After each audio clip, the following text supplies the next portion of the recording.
Ponto de Vista. Apoio Grupo Mendes.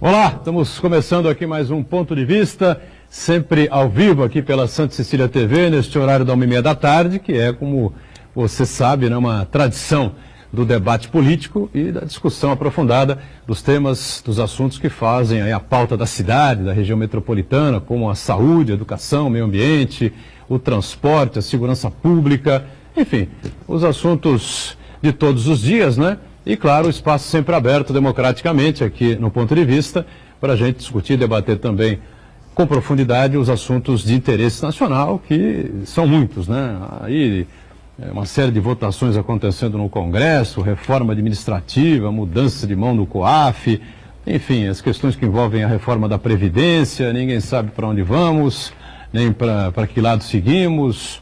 Ontem uma declaração do deputado Samuel Moreira, que é o relator, né? Da proposta de reforma da Previdência, né? da Previdência do Brasil, dizendo que essa questão de você privatizar ou você criar aí um novo sistema, né? Vai ser extremamente difícil e complicado na situação econômica que o país atravessa, vai ficar um rombo aí, né? Nesse período inicial. Enfim. A situação está muito confusa, muito esquisita, não é? As trocas de farpas constantes, lá dos olavistas e dos militares, né, que formam boa parte, os equilibrados militares, né, que formam aí uma parte significativa do governo do presidente Bolsonaro. Aqui em Santos, a expectativa que a gente tem, na matéria que foi divulgada hoje pelo jornal A Tribuna, é de um total descaso do governo do Estado, né, em relação especialmente a um símbolo que a gente tem aqui na cidade, que é um prédio do governo do Estado, né, que é a sede da Polícia Civil, né, lá na Avenida São Francisco. Né. A foto é evidente, o prédio está totalmente abandonado, né, não há reforma, não há manutenção, os tijolos aparecendo pelo lado de fora. Eu não sei o que pode acontecer por ali, né? Se é o caso da Prefeitura fazer alguma intervenção também, enfim, fazer um cerco ali no prédio, para que não haja aí um problema maior, né? Enfim, uma série de assuntos e temas que a gente vai discutir, vai debater ao longo do programa nesta edição de sexta-feira. Fernando Chagas, cientista político, né, mais uma vez participa e colabora com a gente nesta edição aqui do Ponto de Vista. Tudo bem, Chagas? Tudo bem, um abraço a todos, especial nossos telespectadores, né? Você, Boturão, falou de confusão, né? Confusão em Brasília, né? Essa confusão, o que me assusta é que todas as teorias políticas dizem que um presidente tem que unir o país e pacificar os conflitos, principalmente quando há muitos confrontos entre a população. Porém, o que a gente vê, cada vez mais o presidente acentuando esses confrontos, esses conflitos. E quando acentua os confrontos, é difícil você conseguir resolver os problemas mais graves do país, principalmente a economia. Não foi isso que o presidente prometeu nas eleições. Aliás, muitos brasileiros diziam que o Brasil, no dia 1º de janeiro deste ano, acabando com todos os comunistas que existem aqui, se é que ainda existe comunista no Brasil, se é que um dia ainda houve comunista no Brasil, o país ia ser uma maravilha. Ao contrário, já estamos em maio, né? Maio. Quinto mês, todos os números da economia são negativos, até a inflação, que deveria cair, a inflação está aumentando. Hoje a inflação, o IBGE mostrou, subiu 0,57%, que é muito para o mês de maio. É o maior aumento dos últimos 3, 4 anos para o mês de maio. Enquanto o presidente fica preocupado com assuntos paralelos, não essenciais, o brasileiro cada vez mais perde a sua confiança, não investe, a economia patina. Essa reforma da Previdência, que precisa ser urgentemente aprovada, está um impasse danado. Enquanto isso, nós estamos parados esperando a coisa melhorar. Não é assim que o país vai melhorar rapidamente como foi prometido. Aliás, se tudo der certo, nós vamos levar ainda 2 anos para recuperar a economia. Imagina nessa paradeira geral que nós estamos. Quem está com a gente, trazendo notícias de Brasília, né? Com muito prazer, a gente recebe aqui a deputada federal Rosana Vale, do PSB. O PSB que é um partido declaradamente de oposição ao governo Bolsonaro, mas evidentemente que o partido e a deputada têm que trabalhar pelo Estado, pela região e pelo país, né? Tudo bem, Rosana? Prazer revê-la. Boa tarde, desculpe o pequeno atraso, mas a agenda na Baixada Santista tem que ser na segunda e na sexta-feira. Então, eu acabei de visitar aí hospitais da região, enfim, tem muito trabalho para a gente fazer. E lá na Ponta, o Marcos Santana, atento aí às redes sociais, às transmissões nossas aqui do Ponto de Vista e a sua participação, que é sempre muito importante conosco. Tudo bem aí, Santana? Tudo bem, boa tarde a todos. Obrigado, Rosana, pela participação. Quero agradecer você também, a nossa audiência. Convidar você a participar do programa, mandando sua pergunta, crítica, sugestão, pelo Facebook. Ponto de Vista, com Edgar Butrão, ou por e-mail, contato@pontodevista.tv.br.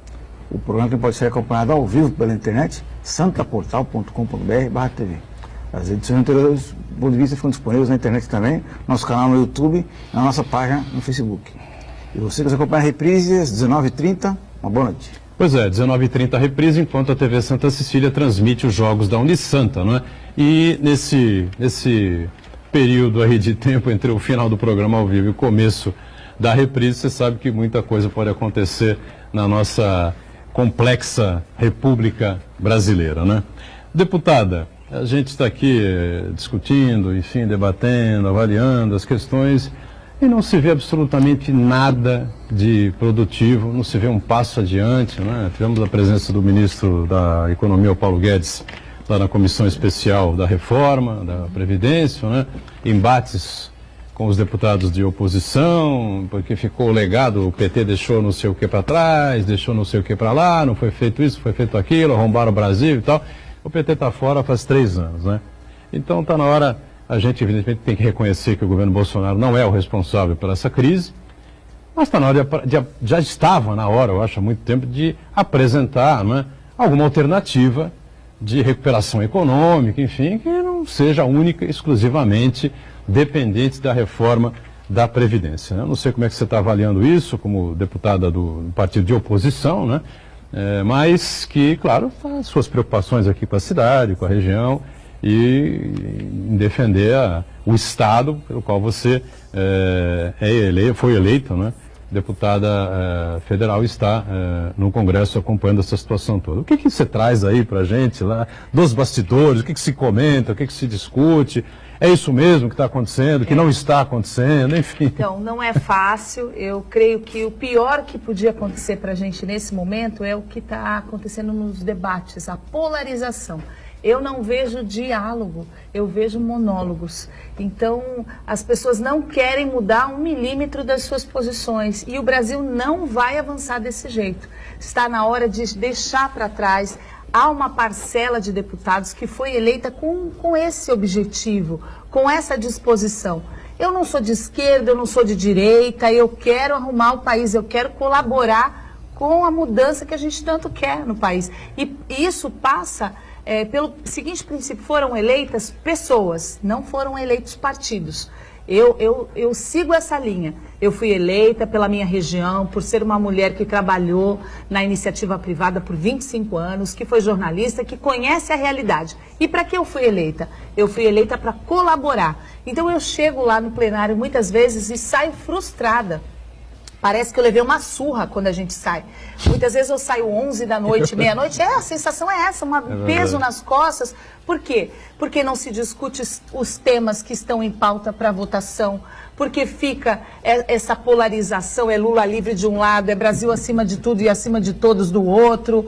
Então, isso não leva a nada, isso não leva a nada. A gente tem que discutir a parte prática e técnica. O que nós podemos fazer?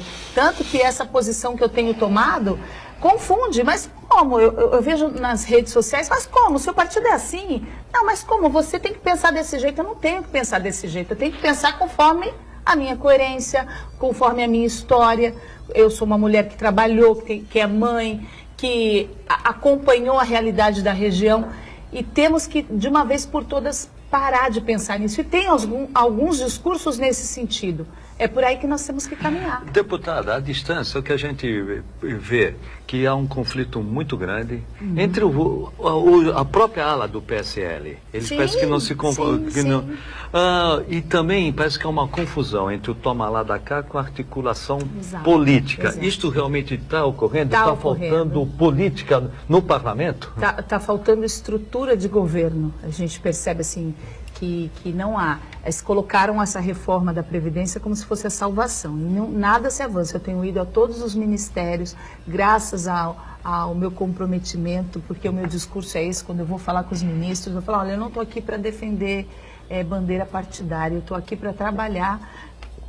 Quando eu achar que é necessário votar a favor do governo, eu vou votar. Quando eu achar que não. E eu tenho encontrado as portas abertas, mas eu não tenho. O Brasil parou. O Brasil parou. Enquanto essa reforma não for decidida no Congresso, nós não vamos avançar. Eu percebo isso lá. Outro ponto que nós discutimos aqui, principalmente essas fusões de ministério, parece que sobrecarregaram esses ministérios e eles estão paralisados. A par disso, que o Brasil parou, está esperando a Previdência é essencial, mas não o suficiente para o Brasil voltar a crescer. As secretarias e os ministérios aparentemente estão parados, como a gente vê. Estão. E eu percebo, tem alguns ministérios que é o ministro da Infraestrutura, que é uma pessoa que é de carreira lá, é uma pessoa que está preparada, eu já tive várias audiências com ele, tem algumas exceções, mas de maneira geral, os ministérios estão aguardando o que vai acontecer nos próximos meses, até junho, com a votação da reforma. Programas, eu sou da comissão, vice-presidente da Comissão do Idoso. Onde estão os programas, né, para a terceira idade? Em 2030, nós vamos ter mais idosos do que crianças e jovens. Onde estão esses... Então, eu não sinto isso. Eu sinto que há uma expectativa aí. Há uma massificação de que a reforma é o paraíso e a solução do Brasil, que eu não vejo por aí também. Precisa fazer uma reforma? Precisa. Eu não faço oposição pela oposição, não concordo com isso. Então, eu sou favorável a uma reforma. Tem pontos que precisam ser mudados para que não penalize demais as classes mais pobres. Mas eu tenho me manifestado. Agora, nós precisamos de uma reforma tributária, nós precisamos de uma reforma política, a gente precisa arrumar a casa e temos que caminhar. Agora, o PSB ele se coloca contra esta reforma, Exato. Como está, ou contra qualquer tipo de reforma? Ou o PSB tem aí alguma proposta de modificação? Temos. Enfim. O PSB apresentou várias emendas nessa comissão especial. Ao todo, acho que são, de todos os partidos, 70 emendas até agora. Estão sendo apresentadas mais, porque são 10 reuniões, né? 10 reuniões dessa comissão especial. Acho que já tiveram 4 reuniões. E nós apresentamos. O partido fechou questão contra a reforma que está ali, mas vai reavaliar com o texto final. Agora, independentemente do partido, eu tenho a minha posição, que a minha posição está com a nossa região. A região e a população entendeu. As pessoas estão vivendo mais, é preciso ser feita uma reforma, não fecha a conta, nós corremos o risco dos nossos filhos, dos nossos netos não terem mais como se aposentar, então precisa de fazer uma reforma. Agora, qual vai ser essa reforma, quais são os termos dessa reforma, quais são os itens que vão ser propostos com uma mudança, a gente está avaliando, né? Tem questões difíceis, como o BPC, o BPC, né? isso. Que reduz para R$400, passa, né? Não deve passar. Os trabalhadores rurais também. Exato, o tempo de contribuição para os trabalhadores rurais. Então, é preciso fazer uma análise ponto a ponto, em minha opinião. Ponto a ponto. Isso demora, né? Leva tempo, leva debate. Deputada, rapidamente, Marcos. Esse equilíbrio que a senhora está mostrando, a gente não vê nos outros deputados. A gente vê, ou eu sou contra, Exato. ou que nem o Guedes. Ou é isso ou é o caos. E assim, muito se manifesta. Terrorismo que às não vezes está faltando esse equilíbrio, Tá. né? Discutir, olha, isso é o BPC realmente vai prejudicar os deficientes, vai prejudicar os idosos carentes, vamos resolver isso aqui. Isso aí. E o outro ponto também que eu achei que acabou prejudicando muito o discurso do governo. Nós vamos acabar com os privilégios, porque o servidor público ganha muito e a classe trabalhadora ganha pouco. Aí vem os militares Tem aumento. e tem aumento. Tem. Aumento salarial Sim. e restabelece a paridade e a integralidade. Fora a questão do sigilo, né? Sigilo. Os números oficiais, né? Os cálculos Sim, todos na da minha Previdência, opinião, o governo ainda colocados em sigilo. não se deu conta de que é o presidente, né, e não está fazendo mais campanha. Então ele tem que unificar o país. Ele tem que chamar. Essa polarização de esquerda e direita é ruim para todo mundo. E não é uma visão dos novos políticos, de quem entrou lá. As pessoas, tem gente do PSL que também é contra alguns itens da reforma. São pessoas coerentes de vários partidos que propõem mudanças, mas que entendem que a reforma é necessária. Eu fiz vários cursos do Renova BR, assisti palestras tanto de quem é a favor como de quem é contra. Mas a impressão é que a gente tem que a decisão de ser contra ou a favor da reforma está imbuída apenas de um perfil ideológico. E não pode ser assim. Eu não posso ser contra a reforma porque eu sou contra o governo, eu não posso ser a favor da reforma porque eu sou a favor do governo.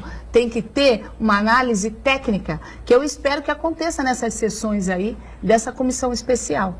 Diga, Santana. Primeiro, vou registrar a participação aqui do Gelson Oliveira em relação ao Palácio da Polícia. Ele disse que não é possível cobrar do atual governador João Dória porque ele está há 120 dias no cargo, e sim dos governos anteriores. Eu não acho isso correto. Ué, ele não é o governador do Estado? Ué, claro que podiam ter sido feitas reformas anteriormente, até poderiam, mas haviam reformas previstas para serem realizadas no Palácio da Polícia. Eu falei da abertura, a Rosana evidentemente conhece, já esteve lá N vezes, né? Inclusive deve ter feito várias matérias ali no Palácio da Polícia, na Avenida São Francisco, e agora a matéria de hoje na tribuna, colocando que a presidente do Sindicato dos Delegados do Estado de São Paulo, me falha o nome, Galinatti, não o sobrenome, o primeiro nome, eu não consigo lembrar. Mas ela esteve com o secretário de Segurança Pública de São Paulo, que não veio aqui ainda, né? Como o governador Dória também, o quinto mês de governo não veio aqui. Né? Será que não vai aparecer aqui, pelo menos para tomar um café lá no Hospital dos Estivadores? Está na hora, viu, governador? Mas precisa fazer alguma coisa, né? Ou então vai acabar, acho que a prefeitura cercando aquela área no entorno ali do Palácio da Polícia, para evitar que alguma catástrofe aconteça e deixe como vítima uma pessoa qualquer, um munícipe qualquer, né? Diga, Santana. Então, a gente está falando sobre o governo Bolsonaro e já teve a prova definitiva de que é um grupo de estrambelhados, né? O exemplo mais recente é o ministro da Educação, que ao tentar explicar a porcentagem, ele pegou 100 bombons para explicar o corte de 35% das verbas para as universidades federais. Ele falou que equivaleria a 3 bombons e meio, né? Quer dizer, ele não sabe nem regra de porcentagem, ele quer comandar um governo, um ministério que é um dos mais complexos, mais importantes do Brasil. Então aí você percebe o grau de falta de preparo dos pior que o presidente estava na mesa, ouvindo tudo, e comeu um pedaço de chocolate. Inacreditável. Mas como a Rosana observou muito bem, tem as exceções, felizmente, exceções positivas. E ela citou o ministro da Infraestrutura, que é o Tarcísio Freitas, que inclusive já elogiamos aqui, eu já elogiei ele aqui no programa, já fiz um texto elogiando a participação dele no Jornal da Hora, que é um profissional, um técnico, veio da área militar realmente. A ministra Tereza Cristina também. Então, o ministro da Infraestrutura, sabe ele sabe o que está fazendo. Ele consegue fazer os diagnósticos corretos e consegue propor soluções factíveis para os problemas. Rosana, você falou que teve várias audiências com ele. Queria que você falasse para a gente aqui o que ele planeja para o Porto de Santos especificamente. Ele já anunciou algumas coisas, mas meio que um pouco sem muitos detalhes, né? Então, o que ele espera o que a gente pode esperar do Porto de Santos na gestão do atual ministro da Infraestrutura? Então, eu creio que é uma análise técnica que ele vai fazer, está fazendo do Porto. Na última audiência que nós tivemos junto com os deputados na comissão, que eu sou titular, Comissão de Viação e Transportes, ele falou por 6 horas e eu fiz vários questionamentos relativos ao Porto de Santos. Num deles, inclusive, ele deu a notícia da autorização para o aeroporto, né, na base aérea de Santos, que fica no Guarujá. Com relação ao Porto de Santos, a gestão portuária, o que a gente percebe é que, nesse momento, a Codesp não está no alvo do governo para ser privatizada, como a gente ouviu o governo do Estado falar há umas 2 semanas. Então, não faz parte dos planos nesse momento. há de se pensar aí na privatização de, por exemplo, dragagem, de alguns setores, porque, na verdade, o nosso porto já foi privatizado. Ele já foi privatizado. O que a gente está falando agora é da administração do condomínio, né, que é a Codesp. Então, é um assunto que deve ficar aí no próximo ano, mas tem outras questões que a gente precisa discutir, que são mais graves, que é indicação política, o fim das indicações políticas na área das empresas públicas, na área do porto, que a gente sofreu aí anos e anos, né, presidentes presos, que não sabiam do que estavam falando, como, né, o atual presidente parece que tem também ser uma pessoa, já me recebeu algumas vezes, parece que está... Veio de São Sebastião, Porto de São Sebastião, exato, né, ele fez a gestão que está lá, alinhado em ser resolutivo, realmente. E parece que a equipe que ele nomeou também é muito técnica, muito boa, fugindo um pouco daquele aspecto político. Vamos aguardar aí dragagem, resolver o problema do Portos, a área do Valongo, a gente precisa dar uma destinação para aquela área. Não é possível que o Porto de Santos só seja um ônus para a nossa cidade, ele tem que ser temos que ter o bônus também. E em todos os portos do mundo há essa relação porto-cidade. Então, por que essa área do Valongo não é entregue para a cidade? Vamos fazer o nosso primeiro intervalo, já retomamos a sequência aqui do Ponto de Vista, em instantes.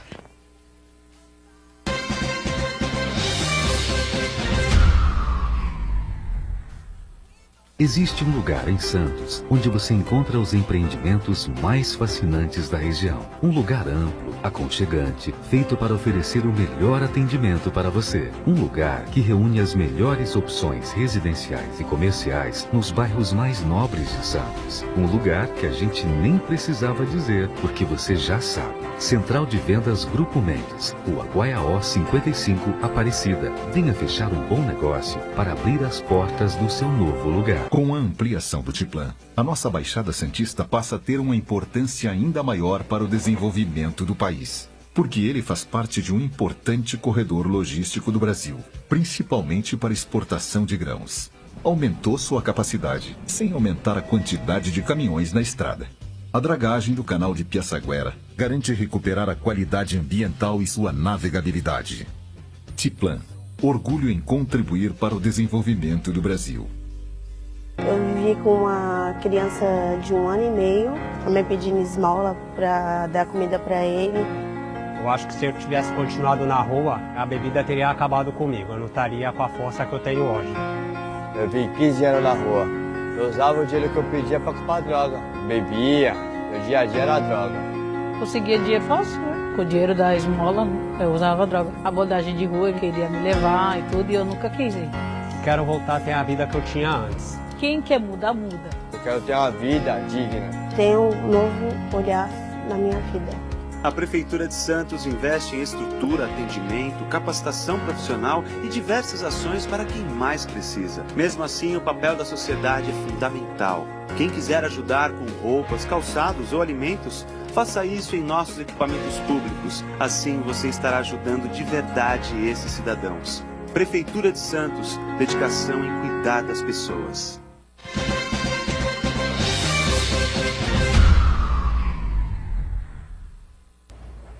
Muito bem, estamos retomando aqui o nosso ponto de vista com a deputada federal Rosana Vale, que é do PSB, com o Chagas, o Marco Santana, e a sua participação, claro, é sempre muito importante com a gente aqui. Eu queria aproveitar a Rosana, não é? Porque a gente fica à distância dos bastidores do Congresso Nacional, enfim, e essa coisa que o Marco Santana colocou há pouco, por exemplo, né, o ministro da Educação fazendo lá cálculo, levando lá os bombons, colocando em cima da mesa, errando no percentual, aí o presidente vai e come um pedaço de chocolate, aquela coisa toda, aquele populismo de direita exacerbado, né, que parece que não sai do palanque de jeito nenhum, e aproveitar para saber como é que repercute no Congresso, entre os deputados da oposição e os governistas principalmente, né?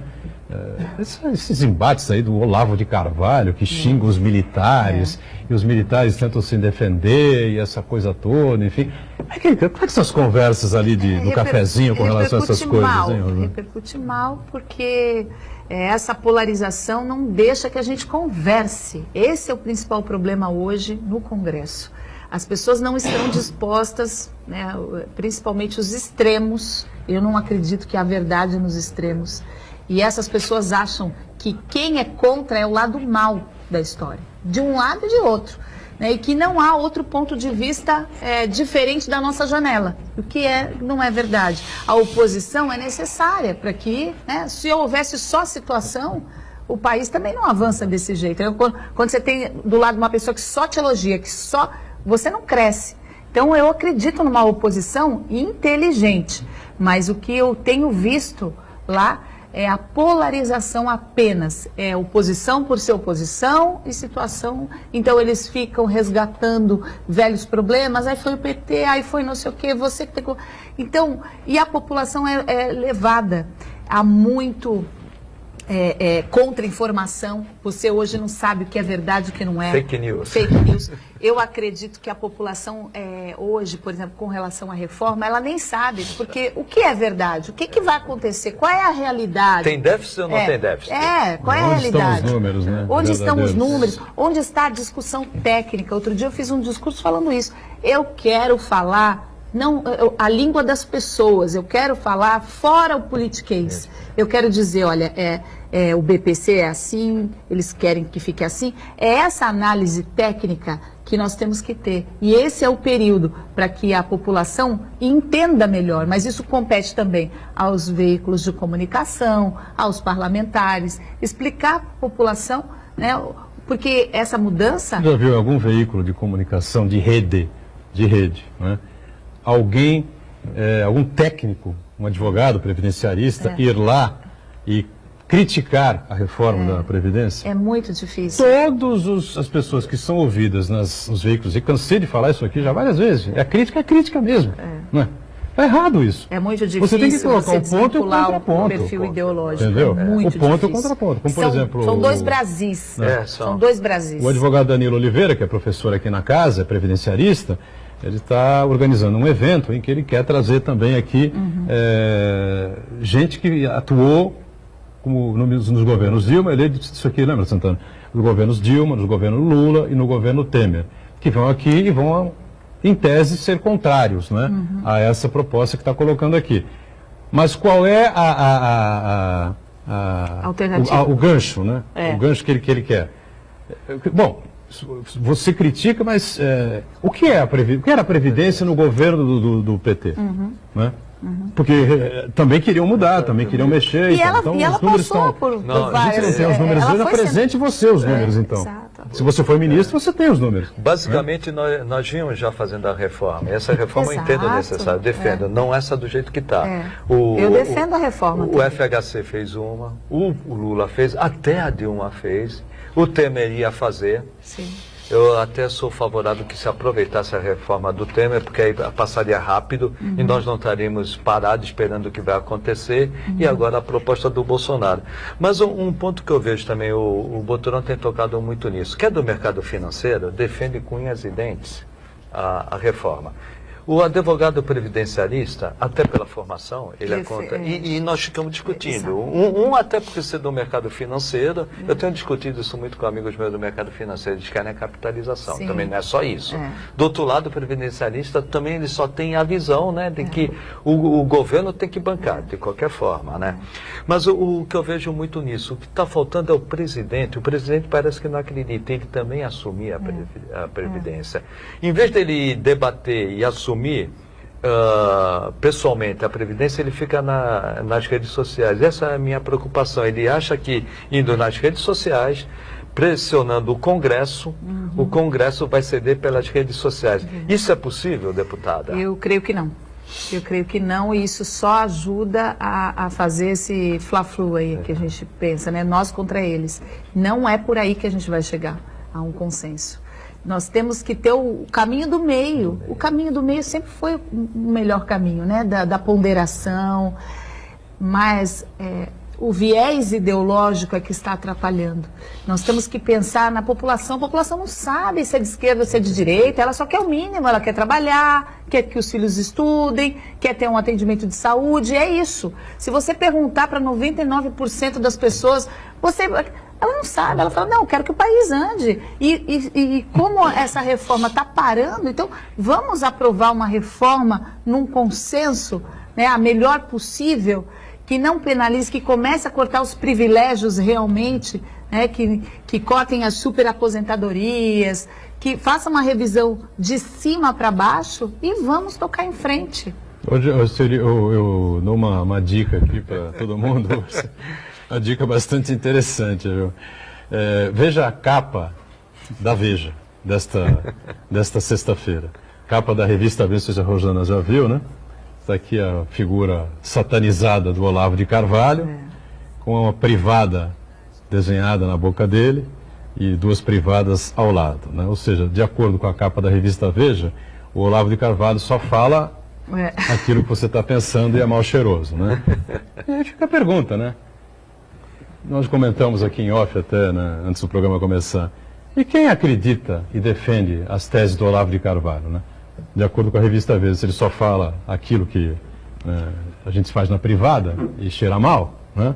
Quem defende e acredita nas teses dele, o que é?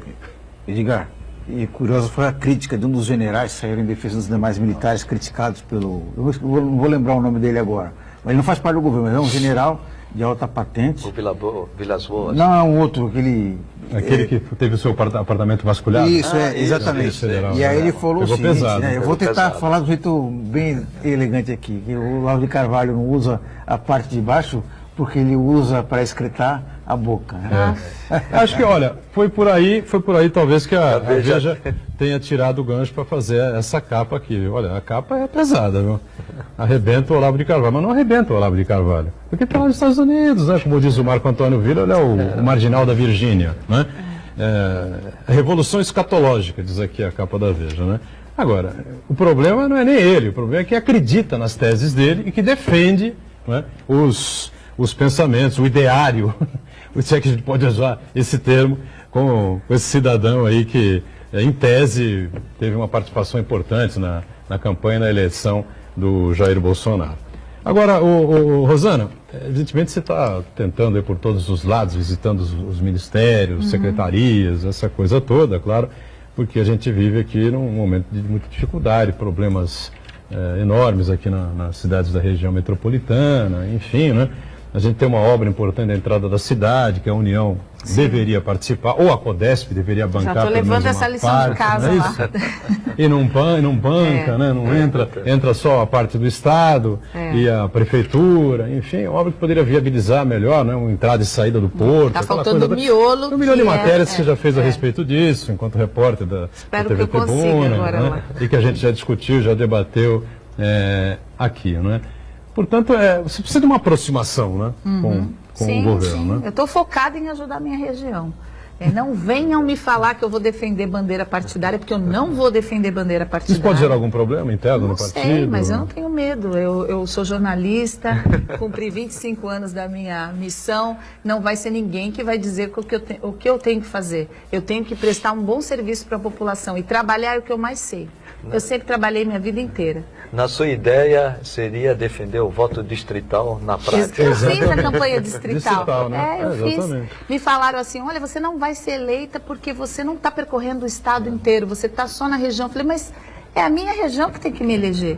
E agora eu estou imbuída dessa motivação de unir. Eu sei que as soluções não são isoladas, as soluções das cidades. Elas passam por estratégias metropolitanas na área da saúde, na área da destinação do lixo, do transporte, mobilidade.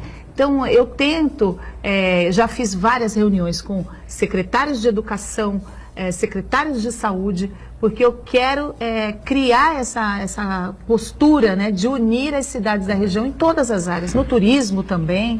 A senhora tocou num ponto fundamental, né, aqui para o Porto de Santos, que seria ali o Valonga, aqueles armazéns do Valonga. Aquilo já é uma história longa aqui, que o município de Santos, por vários prefeitos, já tentou e não conseguiu. Há alguma chance de dia sair essa concessão? Espero que sim, estou trabalhando para isso. Um dos motivos de eu estar também como titular da Comissão de Viação e Transportes é tentar fazer isso, né? Tentar ter essa autorização, um projeto que agregue uma área ali para a comunidade. Não, eu vi outro dia que falaram, não, aquela área tem que ser área portuária, de movimentação de cargas. Nossa, não é a área portuária, mas aquilo lá foi abandonado, né? Acho que não tem nem calado ali mais. Tem que ser. E é obrigação do porto abrir as portas para a cidade. Quando eu viajei o mundo aí conhecendo portos, faz parte da política de um porto, né, agregar, ser amigo da cidade. Tem até o projeto Porto Amigo da Cidade, em todos os lugares. Em Oakland, na Califórnia, o porto criou uma área ali que conseguiu até diminuir os índices de violência, porque era uma região marginalizada, e foi criado um porto e a integração, tem eventos à tarde, tem passeio turístico ali com uma embarcação, e aquilo virou, a população se apropriou daquilo e passou a cuidar do próprio porto e olhar o porto com outro olhar, né? Ter outro olhar para o porto. Pois não, o Uriel Vilas Boas acompanha a gente aqui e ele, representando a unidade intersindical da Baixada Santista, convida a deputada a participar de reuniões com eles, para discutir assuntos importantes como habitação, segurança pública e educação. Um assunto de cada vez, claro.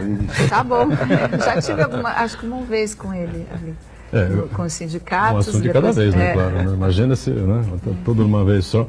Agora, com relação a essa aproximação aí com o governo, por exemplo, a gente tem a figura, pelo menos a distância que a gente vê, assim, a figura do presidente da Câmara, Rodrigo Maia, né?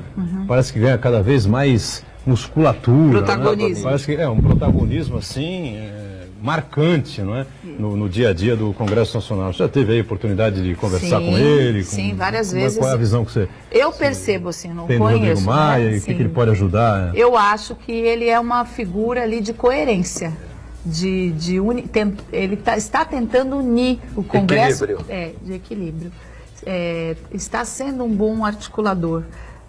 Um papel que o governo deveria fazer, ele está fazendo. Eu percebo isso. Quando os partidos começam de oposição a obstruir, ele está querendo fazer... Ele conversa bem, né, com a oposição. Conversa bem. Com a oposição e com a situação.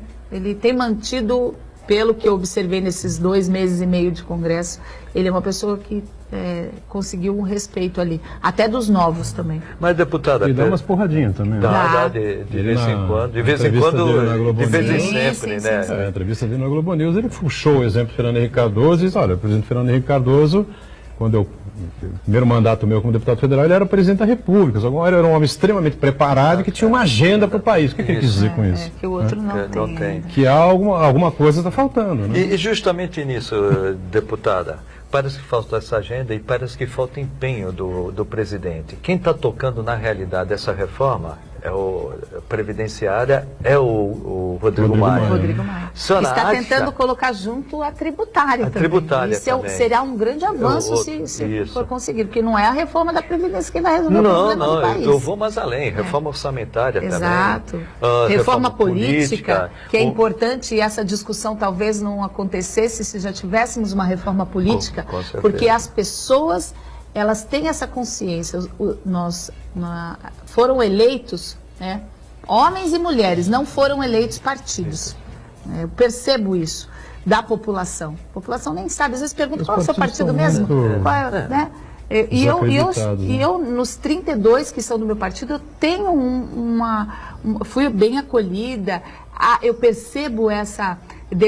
democráticas as reuniões, a gente pode colocar o nosso ponto de vista, não é desse jeito que muitas vezes as pessoas entendem. O presidente nacional é o Siqueira, né? Carlos Siqueira. Ele é deputado hoje, não? Não, ele não tem cargo. Não tem eletivo. Cargo eletivo.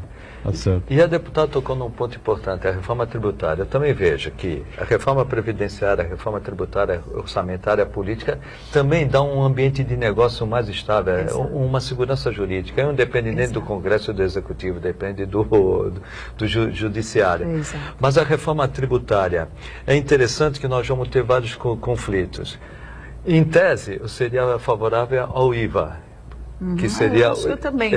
Porém, para o município de Santos, eu sou da Secretaria de Finanças, né, seria terrível, porque nós perderíamos o ISS, que é o tributo mais importante. Né?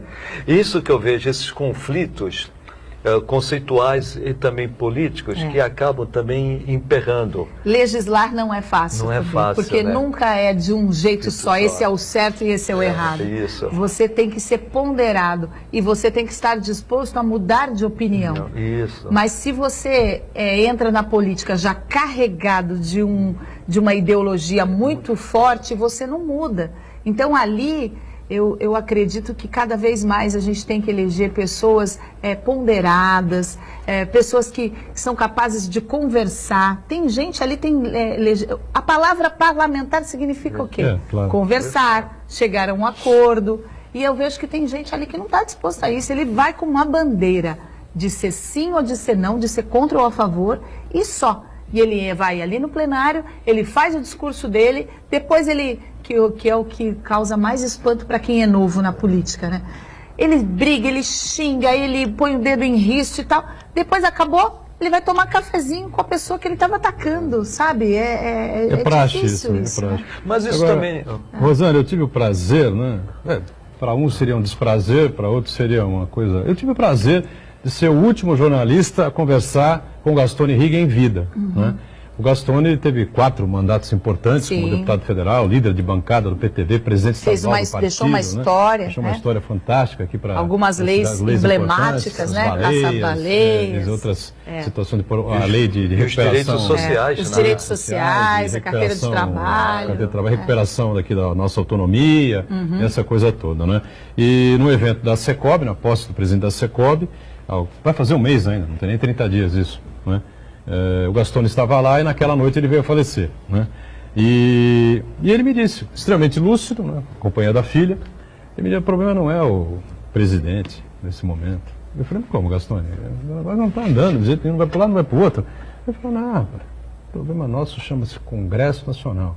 O Congresso tem que assumir o protagonismo. Exato. E aproveitar ainda mais figura frágil. Esse vazio, uma figura frágil, um vazio que o presidente da República deixa por ser um sujeito despreparado. É preciso que o Congresso assuma esse protagonismo. Então, foi uma mensagem que ele me passou, eu já falei isso aqui algumas vezes, eu acho que é importante. Talvez o Rodrigo Maia tenha captado, né, essa mensagem aí do Gastone, né? E esteja aí tomando realmente assumindo esse protagonismo que o país precisa. Vamos para o intervalo, voltamos na sequência aqui do Ponto de Vista, já.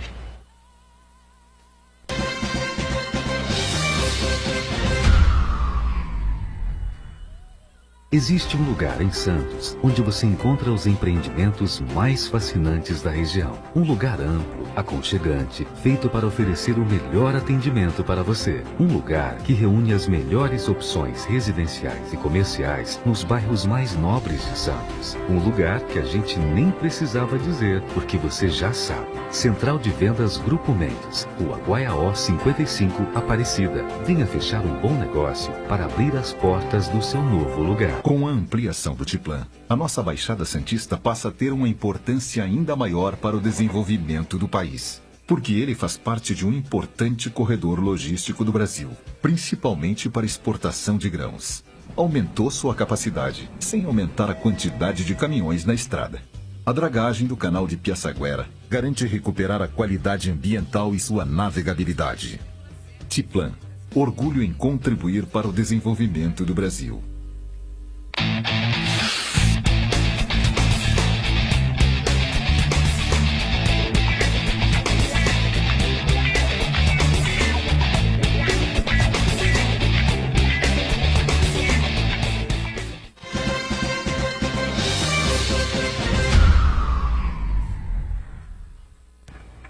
Muito bem, sequência do Ponto de Vista, né? A gente conversando com a Rosana Vale, deputada federal do PSB, Chagas de Santana conosco também.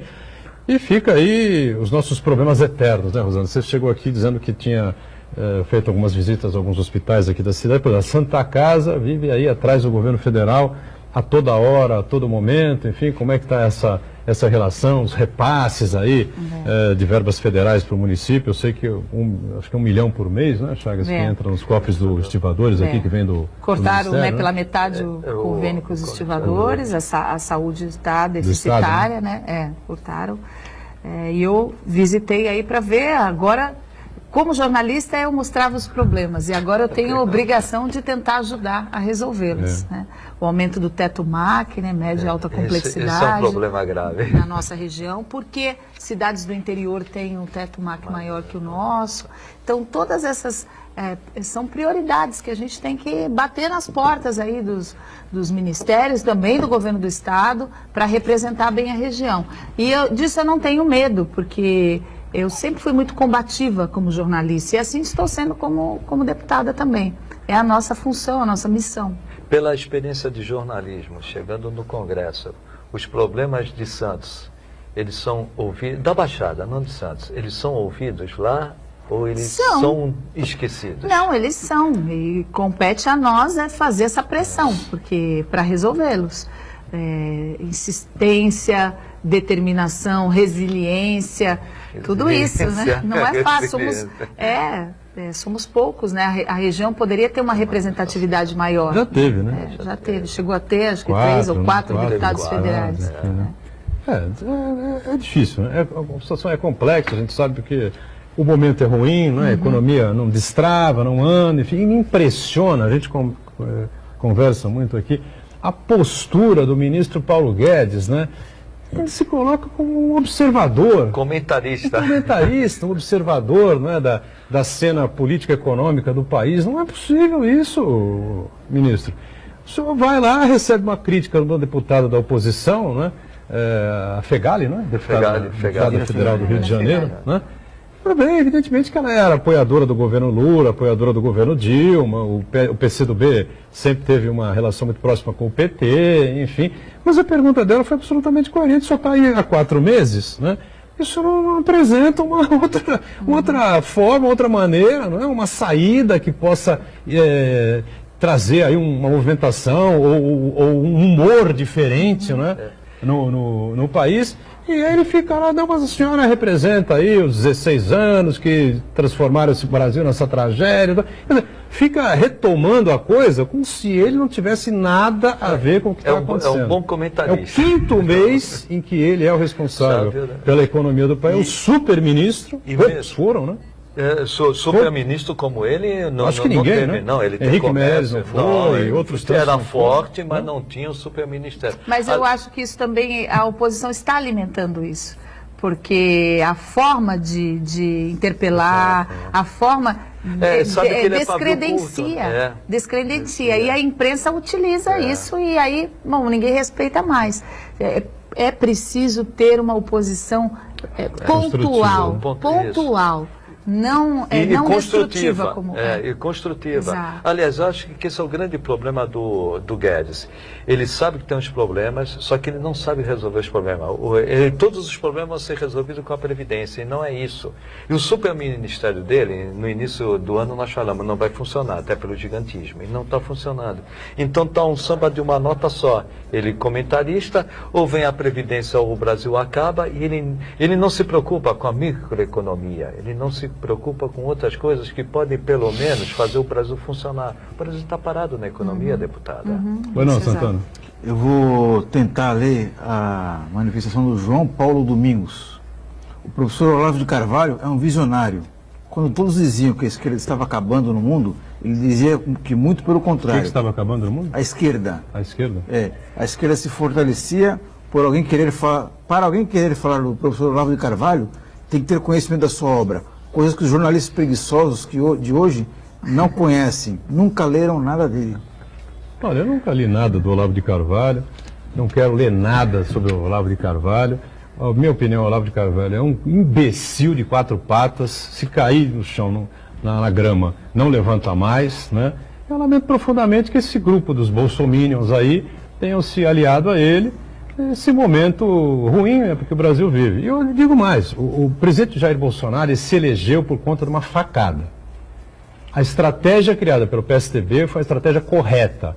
O Geraldo Alckmin chegaria no segundo turno, no sufoco ali, no Photoshop, tá, mas chegaria no segundo turno para disputar com o Fernando Haddad. A facada transformou o Bolsonaro num coitadinho nacional e que ganhou todas as manchetes de todos os telejornais, né, de toda a mídia nacional, de todos os sites, de todas as emissoras de rádio, enfim, ganhou um tempo enorme, né, na mídia, na televisão, no rádio, nos jornais todos, enfim, né, e mudou completamente a sequência da campanha eleitoral. Não foi mais em nenhum debate, não foi questionado por ninguém, enfim, né? Só ficou aquela coisa de atacar o PT, e os petralhas, essa situação toda. Por isso que ele se elegeu presidente. Não tem nada a ver com o Olavo de Carvalho, com as teses do Olavo de Carvalho. Esse cara é um debilóide, tá certo? Agora é fácil, ele fica lá na Virgínia, escondido, protegido nos Estados Unidos, ataca todo mundo, ninguém presta, ninguém é bom, todo mundo quer trair o Bolsonaro, fica na internet. Isso é fácil. Por que ele não vem para cá? Né? E faz uma proposta aí interessante para que o Brasil saia dessa situação difícil, dessa crise que está. Isso eu não vejo ele fazer. Né? Deputado. Agora, a prova definitiva de que o Olavo de Carvalho não é uma boa companhia e não tem muita coisa a se acrescentar são os ministros que ele conseguiu colocar no governo aí. É um pior que o outro, né? Um deles aí é esse, é o da educação, e o aluno dele, e o outro é o ministro das Relações Exteriores, que só falta falar que a terra é plana, né? Deputada, nós estamos falando do Olavo de Carvalho. Tem principalmente 2 filhos do... Dá para pegar aqui, não? Dá para pegar aqui? Não sei se dá para pegar aqui direitinho aqui. Não sei se a gente consegue. Deixa eu ver se eu consigo pegar. É a capa da Veja, para você que é fã do Olavo de Carvalho, olha aí, ó. Olha o Olavo de Carvalho, privada, né? A boca do Olavo de Carvalho, a privada, né? Que... eu vou colocar, mas vamos aumentar um pouquinho, vamos ver aqui direitinho. Aqui tem 3 privadas aqui na capa. Olha lá, tá vendo? É a capa da Veja desta sexta-feira, circula no final de semana. Aí, 3 privados. O que sai da boca do Olavo de Carvalho? O que vai para privado, tá certo? E nesse raciocínio, deputada, principalmente 2 dos 3 filhos, seguem muito as orientações do Olavo de Carvalho. Como isso chega no Congresso, principalmente pelas redes sociais? E as suas, já teve alguma relação, conversa, bate-papo, enfim, com o Eduardo Bolsonaro, não. Pouco vejo ali no plenário. Flávio também não, né? Também senador, não. né? Fica na outra casa. Pouco vejo. Já vi algumas vezes, mas assim... Não passando. Eu não vou me ater assim a atacar ninguém, eu não quero atacar ninguém, eu não quero ser contra por ser contra, eu tenho uma posição diferente, eu quero agir nos fatos, né? Com essa reforma foi esse meu procedimento e eu fujo do envolvimento ideológico, porque isso nos separa. Né? Eu não quero nada que nos separe, eu quero a coerência, a ponderação, trabalhar para que o Brasil ande, votar as leis tecnicamente, pelo que eu acredito, pelo que pode trazer de benefício para a minha região. Foi com esse interesse que eu entrei para a política. Eu não entrei para defender uma linha partidária, para ser contra, para acusar ninguém. Eu entrei para trabalhar e para servir a população. A gente tem que encarar a política como missão. Tá aí, agora ficou melhor aqui, né? Na tela do Marcos Santana. Tá aí a capa da Veja, tá certo? São 3 privadas, né? O que a Veja identifica aí como tudo que sai da cabeça do Olavo de Carvalho é o que a gente defeca, né? Na privada, todo dia, normalmente a pessoa vai na privada uma vez por dia. Tá bem ácido. Né? Não é? Tá verdade, não é assim? Funciona? Tá certo. Esse cara é um louco, um doente que se esconde, não é? Pelo fato que se esconde atrás das redes sociais, né? Da internet, e fica lá na Virgínia dizendo esse monte de asneira. Ele se deslocou até Washington para receber o presidente Bolsonaro, e infelizmente os bolsominions são ligados lá a esse ideário, né? Desse biruta aí, que foi comunista, né? Segundo a gente pode ler sobre uma parte da vida dele, depois virou extrema-direita, astrólogo, e aliás, é verdade, Gabuturão, os astrólogos odeiam que fale que ele é astrólogo, porque ele não tem conhecimento técnico algum para fazer a disciplina da astrologia, né? Agora, bom, vamos virar a página aí, a gente não quer mais saber desse cidadão aí, que fica por lá. E o Bolsonaro que se livre dele rapidamente, né? Não está com jeito de acontecer, mas que se livre dele rapidamente, e das loucuras dos 3 filhos, né? Repercute mal, né? Você falou, né, Rosana? E as tuitadas lá do presidente? Quando eu chego, às vezes, quando às vezes eu chego no Congresso e falo assim, qual é a do dia? Qual é o ministro, ou qual é a pessoa do governo que vai falar uma coisa errada hoje? Então, a gente vê isso lá. É verdade que chamam o Bolsonaro de Dilma? Não. Não, me falaram. Ainda não chegou nisso? Não chegou nisso, não. Dilma de calças? Não. Bom, eu espero que... Bom, a gente tem uma brincadeira aqui, né? Eu considero a Dilma Rousseff a pior presidente da história do mundo, tá certo? Mas eu espero que o Jair Bolsonaro não roube a faixa dela, né? Nem a coroa, né? Que é o pior presidente do mundo. E, por enquanto, ele é candidato sério, né? A ultrapassar a incompetência da Dilma. Vamos aguardar, porque são 4 meses e alguns dias apenas, né? Então, ele tem tempo suficiente para mudar esse quadro todo aí. Agora, Rosana, infraestrutura, né? Problemas que a gente tem aqui terríveis. Falei das obras aqui na entrada da cidade, mas outras obras aqui pelo governo do estado. Praticamente abandonou São Vicente, né? Cortou os convênios todos que haviam sido assinados pelo ex-presidente, pelo ex-governador Márcio França, agora já também com o mesmo problema, a mesma dificuldade. Não sei se é possível, né? Um grupo de deputados, os 2 federais, os estaduais, enfim, se você já conversou com os prefeitos sobre isso, irem ao Palácio dos Bandeirantes com mais frequência, enfim, porque fica mais fácil até ir ao Bandeirantes do que... Tem uma agenda, já encontrei com o Congresso, Dória, né? Também, já encontrei com ele algumas vezes, e a gente tem que trabalhar junto. Chegou a perguntar para ele, mas governador, o senhor está cortando o dinheiro de todo mundo, o que está acontecendo? Já o DAD também, eu fui na Precesp, foi contingenciado 46% dos recursos do DAD, as cidades dependem disso, né, para fazer a infraestrutura turística.